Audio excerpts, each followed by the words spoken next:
আপনার একটু অবহেলার কারণে আপনার বোর্ডিংয়ের বাচ্চাগুলো মারা যেতে পারে। আসসালামু আলাইকুম সুপ্রিয় দর্শক শ্রোতা, আশা করি সকলে ভালো আছেন। তো বরাবরের মতো আবারও নতুন একটা ভিডিও নিয়ে আপনাদের সামনে হাজির হইলাম। আজকের টপিকটা হচ্ছে বোর্ডিং সম্পর্কে। আপনার বোর্ডিং যদি ভালো হয়, আপনার বাচ্চার গুণগত মান ইনশাআল্লাহ অবশ্যই ভালো হবে। বোর্ডিং টাইমটা হচ্ছে খুব গুরুত্বপূর্ণ একটা টাইম।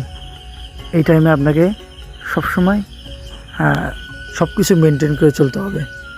এই জন্য প্রথমে আপনি যখন বাচ্চা নিয়ে আসবেন, বোর্ডিংয়ে রাখবেন, অবশ্যই আপনাকে লাইসোবিটের পানি দিতে হবে এবং তার 2 ঘন্টা পর আপনাকে ব্রয়লার স্টার্টার ফিড যা আছে এগুলো পাউডার করে দিতে হবে।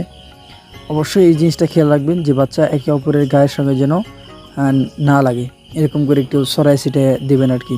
আপনারা দেখতে পারতেছেন যে বাচ্চার কন্ডিশন আলহামদুলিল্লাহ অনেক ভালো।